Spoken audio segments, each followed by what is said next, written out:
Konsep makiyah dan madaniyah dalam ayat-ayat siasah perspektif teori interpretasi Al-Quran.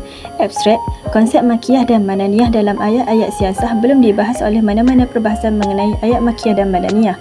Dalam perspektif teori interpretasi Al-Quran, kita dapat lihat perbandingan konsep makiyah dan madaniyah dalam ayat-ayat siasah yang dapat memberikan wawasan mendalam mengenai panduan-panduan kepemimpinan yang terkandung dalam Al-Quran. Adapun hasil pertemuan yang didapati dari perbahasan dan penelitian ini adalah bahawasanya ayat-ayat tentang siasah atau prinsip-prinsipnya kebanyakannya terdapat pada ayat madaniyah, manakala pada konsep makiyah hanya sedikit sahaja.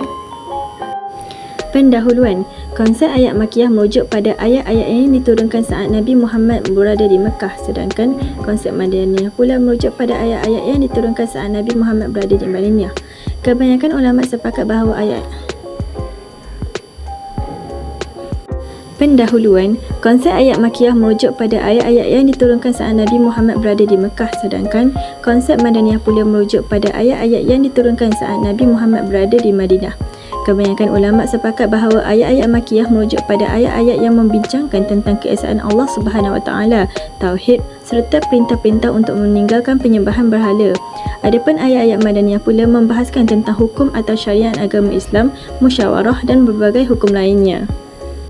Metod kajian yang digunakan dalam kajian ini adalah metod deskriptif dengan menggunakan pendekatan merujuk di pustaka.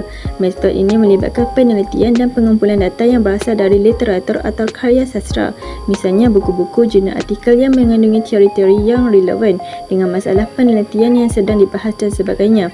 Dalam proses ini, penulis telah merujuk literatur dan sumber-sumber yang relevan untuk menggali pemahaman yang lebih mendalam tentang konsep makiyah dan madaniyah dalam ayat-ayat siasah.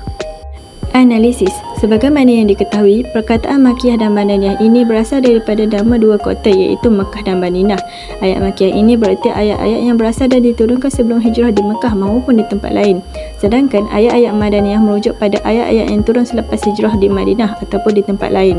Ayat makiyah mempunyai ciri-ciri seperti ayat-ayatnya pendek dan ayat-ayat tersebut pada umumnya berhubungan dengan tauhid, yakni keesaan Allah, ancaman dan pahala serta mengandungi kisah-kisah umat terdahulu yang memberikan pelajaran atau pembelajaran moral kepada kita. Ayat-ayat makiyah ini juga mengandungi lafaz kala yang bererti tidak demikian atau tidak ada alasan, dan lafaz ini muncul sebanyak 33 kali dalam 15 surah terakhir dari Al-Quran dan lain-lain lagi. Adapun ayat madaniyah pula mempunyai ciri-ciri seperti ayat-ayatnya panjang, dan setiap surah yang berisi ayat-ayat madaniyah umumnya menjelaskan tentang perang dan hukum-hukum terkait. Ayat-ayat madaniyah ini juga seringkali berkaitan mengenai hukum-hukum syariah terkait ibadah, muamalah, yakni transaksi ekonomi, dan al-ahwal al-syakhsiyah. Kesimpulannya, apa yang dapat ditarik dari penelitian ini adalah bahawasanya konsep makiyah dan madaniyah memiliki peranan yang penting dalam memahami ayat-ayat Al-Quran. Dalam hal ini adalah ayat-ayat tentang siasah dalam Al-Quran. Makiyah mencerminkan nasihat berkaitan keimanan dan moral yang berlaku secara universal, sedangkan madaniyah pula berkaitan dengan panduan yang dapat dipraktikkan dalam konteks politik dan sosial di Madinah.